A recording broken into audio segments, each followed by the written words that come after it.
Alors, pour parler déjà de cette petite case, cette page, bon, déjà, il paraît que tu as du sang de géant. Les boucaniers ont du sang de géant. Donc c'est déjà... On a déjà 3 types de races de géants. On a les géants antiques. Oses, géants antiques. Les géants. On a les géants tout court. Et maintenant, on a cette et les boucaniers. race-là. Voilà. Les boucaniers. Et wesh, ils l'ont découplé en combien de trucs? Sans compter les géants qu'on peut mettre robotiques. Hein, parce que c'est le géant antique robotique.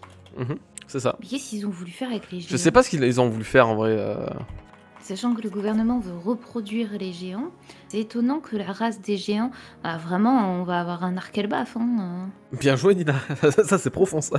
Non, j'étais pas d'accord sur l'Arkelbaf. Pas avec oui. les Mugiwara, en tout cas. Non, mais en fait, c'est même au-delà de ça, je pense que... Enfin, ça veut nous dire un autre truc. Tu vois, c'est pas que ça. Je sais pas ce qu'il y a, mais il y a un truc.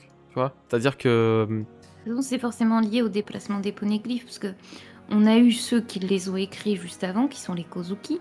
On a eu ceux qui avaient les plans. Ah, on parle du coup, on parle là de la race Boucanier en général. C'est bon, on peut? Ah oui, vas-y. Ok, bah vas-y, fais-le. Vas-y, expose ton truc et moi je t'en parle. Dans l'ordre, chaque pays a eu une utilité. On est d'accord. Ouais. Chaque chose a eu une révélation sur à quoi il servait dans l'ancien temps. Les Néfertari, quand on a eu l'arc Alabasta, ça a permis de voir les Néfertari d'il y a 800 ans, d'accord? Pour plus tard lier ça avec Lily. Ensuite, on a les Skypéens Chandia, histoire que finalement, c'était les protecteurs des poneglyphes qui détenaient celui de Poséidon. Ensuite, on a l'arc Thriller Bar qui nous fait découvrir aux géants. D'ailleurs, j'ai oublié Little Garden avec les géants tout court. Ensuite, Marineford, on l'enlève. Sabauti, on l'enlève. Enfin, tout ça, même si c'est les poissons en poisson. HP, c'est arme antique, poneglyph et l'histoire du siècle oublié en même temps. Pourquoi ils ont avec Joy Boy et homme poisson, c'est trop de choses. Après on est parti sur Punk Hazard, de Punk Hazard jusqu'à Dressrosa, Big Mom Wano. Pour moi, l'arc du Nouveau Monde, ça se tient ensemble. Mais en clair, on a vu dernièrement ceux qui ont créé les poneglyphes. Ça a servi principalement à mettre à l'honneur ces personnages. Sans compter l'arc avec Dressrosa pour Doflamingo qui a permis de mettre en avant les 20 rois. Donc, ça veut bien dire que l'arc Egghead mène vers vraiment les géants et l'utilité qu'ont eu les géants pour le siècle oublié. Pourquoi ils ont fait en sorte de créer autant de races. Bah, du coup, c'est ça que je comprends. En fait, pas. le truc c'est que contrairement aux géants, là on voit des boucaniers comme Elodie Saturne. C'est la tribu éteinte qui a commis un crime d'envergure mondiale. C'est-à-dire que là, on parle pas des géants comme ça quand on voit les géants d'Elbaf. Comme Zunesha, là. Ouais, voilà, tu vois, les géants, on leur dit, let's go, c'est des géants, ils sont dangereux et tout, mais c'est tout. Là, on nous dit, ils ont fait un crime, donc comme Lily, qui a commis une grave erreur avec les poneglyphes, et comme Zunesha, qui a commis une erreur, qui a commis un crime qui l'a condamné à marcher pour l'éternité. Donc, moi, pour recontextualiser ce que j'avais dit dans la review, si vous l'avez pas vu ou si vous avez peut-être zappé ou quoi, je pense que le crime... En fait, c'est simple. Qu'est-ce qui correspond au plus grand crime pour le gouvernement mondial actuellement? Le siècle oublié. C'est le siècle oublié. C'est toute l'histoire du siècle oublié. C'est le truc tabou qu'ils veulent effacer au point où ils ont carrément effacé un siècle entier et que toute une île d'archéologues pourtant pacifiques a été décimée, a été exterminée jusqu'au dernier, presque du moins, pour juste de simples recherches. Donc, le crime, tout ce qui se rapporte au tabou, au crime du gouvernement, c'est esclaves, siècle oublié, poneglyphes. Voilà.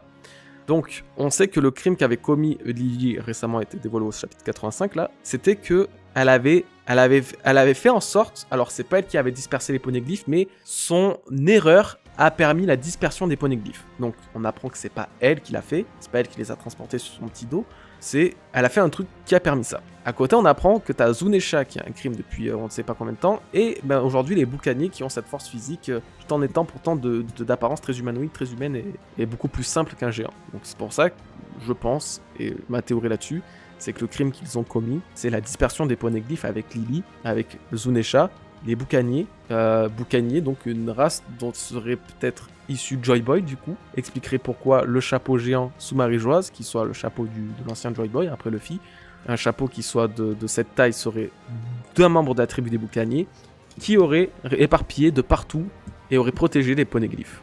Voilà, donc c'est comme ça que je voyais le truc. Après, pourquoi les géants n'ont rien fait à ce moment-là? Est-ce qu'ils avaient décidé de s'isoler ou quoi? Je sais pas. Voilà. Et toi, Ninette? Je partage la théorie des déplacements des poneglyphes, parce que dans ma review tard l'époque, quand on avait découvert le truc de Lily, j'avais dit que justement, elle avait parlé à Zunesha en faisant croire qu'elle parlait à un simple animal alors qu'elle savait très bien que c'était l'ami de Joy Boy. Et donc, elle lui a confié les plans des 20 rois et que du coup, Zunesha avait servi à déplacer les poneglyphes et les éparpiller dans le monde et c'est pour ça qu'il avait été puni. Maintenant, avec les boucaniers, quand on voit qu'ils soulèvent des pierres, forcément, vu la taille de Kuma à cette époque, qui soulève une pierre comme ça... Bah, Kuma, on le voit quand même vraiment porter des trucs où là, regarde la force qu'il a pour son âge, c'est vraiment... C'est totalement ça. Donc, du coup, moi, à l'époque, je disais que c'était Zunesha. C'est vrai que là, c'est troublant avec les boucaniers qui ont pu aider à faire ça. Qui soient servis peut-être même de Zunesha en tant que monture et que du coup, eux aient déplacé les poneglyphes, tu vois. Puisque Zunesha est capable de porter tout un peuple de Minx. Il pourrait alors tout à fait porter tout un peuple de boucaniers. Ah oui, bah bien sûr, il n'y a rien qui change. Donc oui, je rejoins ta théorie et ça complète la mienne avec Zunesha. Bah, voilà. Ouais. Et du coup, ça explique quand même pas trop le lien qu'a Zunesha avec Joy Boy, certes, mais surtout avec la tribu des Kozuki. Parce que vraiment, au-delà d'avoir un lien avec Joy Boy, c'est qu'avec Momonosuke qu'il peut vraiment communiquer et recevoir les ordres. Donc, c'est que Momonosuke descend sans doute, ou est pas une réincarnation, mais presque de quelqu'un de l'époque. Quoi. Donc, qu'est-ce qu'après, est-ce qu'il manque encore un personnage là-dedans dans cette équation? Est-ce que putain, j'allais dire non, mais non, c'est pas possible. J'allais dire, est-ce que le Joy Boy de l'époque était un Kozuki et à la fois un boucanier? Ça fait beaucoup, mais pourquoi pas en vrai. Le nom en vrai, ça change rien. Il y a bien des dits géants. Ah non, j'ai bugué encore. Non, c'est toi qui as bugué. Allô? Ah pardon. Ah, c'est toi qui avais bugué, je crois, cette fois. En fait, depuis tout à l'heure, tu coupes chez moi. Mais c'est que chez moi, je pense. Ah ouais. Tu veux qu'on découvre au code Discord? Je vais essayer. Attends. J'ai pas attendu. Nano. J'ai pas attendu. Ouais, Nano. Oui. Je te disais, tu sais, dans ma théorie sur les robots avec Star Wars, le truc que j'avais... La puce de machin, là. Je sais plus. Enfin, tu te souviens de cette théorie? Oui. Bref, dedans, j'avais mis en lien Zunesha avec Kuma. J'avais relié les deux en me disant, ils ont le même principe, et si finalement, on a bien vu que Kuma était au départ un humain, qu'ils ont réussi à robotiser et en faire un robot. Pour Zunesha, oui, c'est ce que tu pensais. C'est une hyperbole. Ouais. Du coup, je pensais que Zunesha, c'était peut-être du même ordre. Que finalement, ils l'ont robotisé au fur et à mesure et qu'ils lui ont mis une puce de commandement pour lui donner l'ordre de marcher éternellement. Ouais. Sauf que là, avec l'histoire des boucaniers, il y a forcément un autre lien qui se crée davantage entre Kuma et Zunesha. Lequel, je peux pas le dire avec précision parce qu'il faudrait que je l'étudie. Mais c'est très intéressant que si on relie, qu'il existe un lien en tout cas avec Zunesha et Kuma. Voilà. Voilà, ouais, je suis d'accord. Je suis d'accord. Et Lily aussi, éventuellement, si elle a commis un crime. Ouais. Donc voilà. On n'est pas plus avancé, mais ceci dit, ça apporte un élément de plus aux théories, à ta théorie, à cette idée que... Ouais. Alors après, concernant les boucaniers...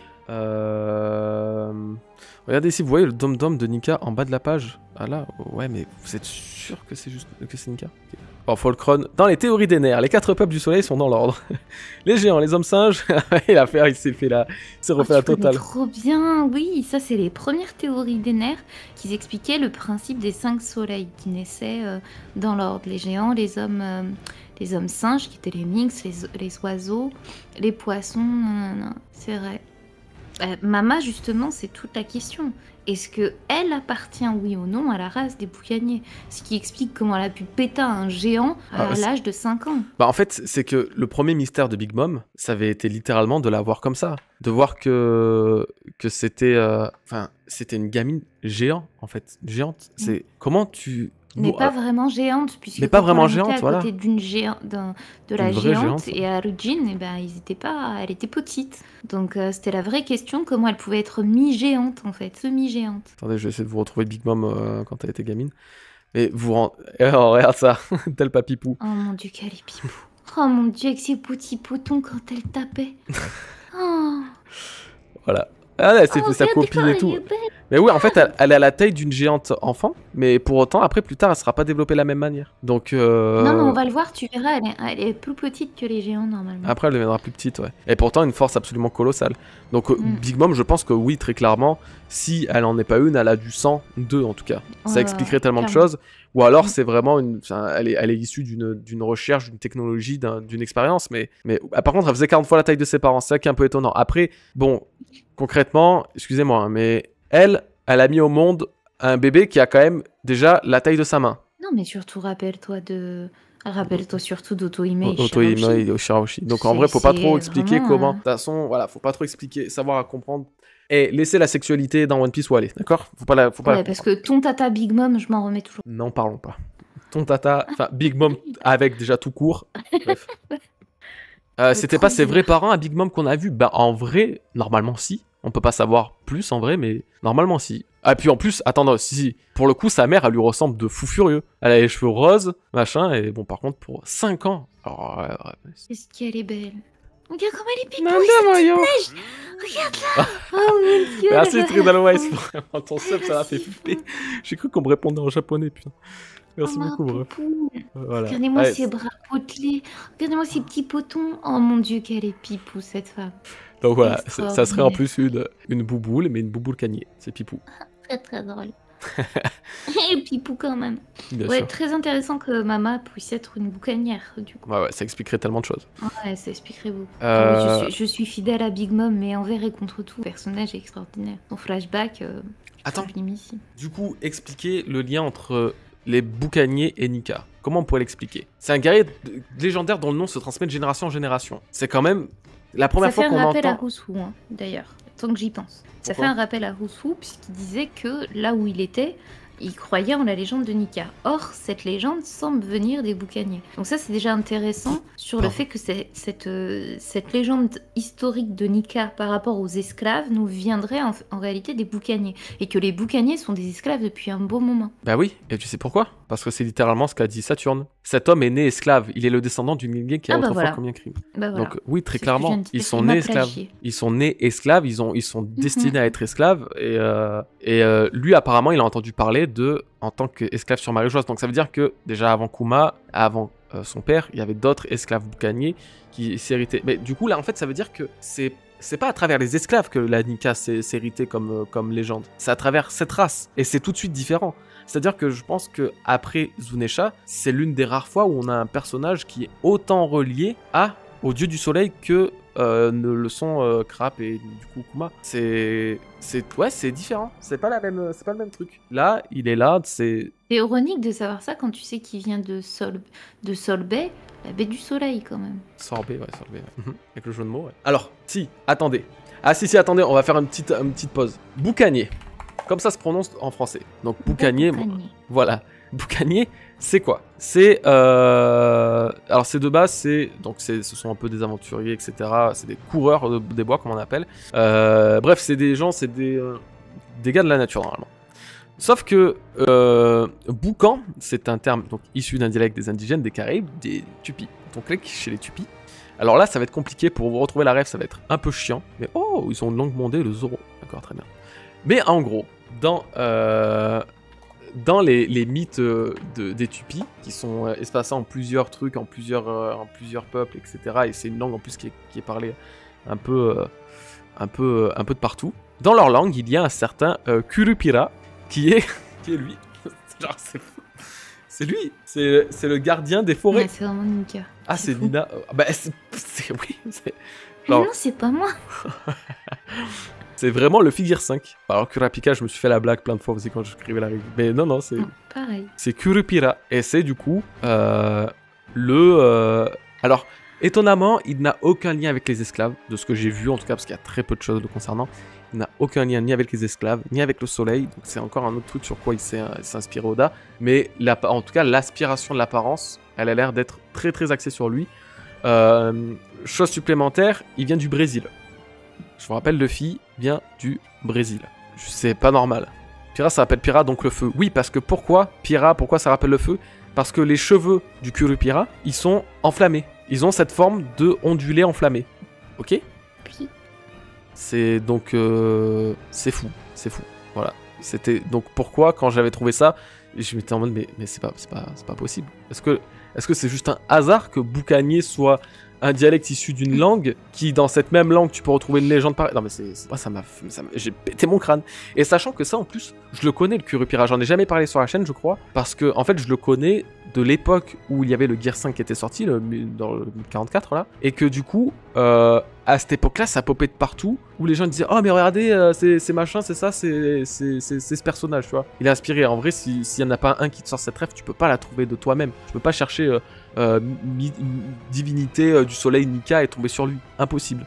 Donc, j'avais jamais voulu utiliser cette rêve parce que je l'avais jamais trouvé moi-même, mais là, du coup, que je l'avais trouvé à travers les boucaniers, bah, je me suis dit « Bah, go, en fait. »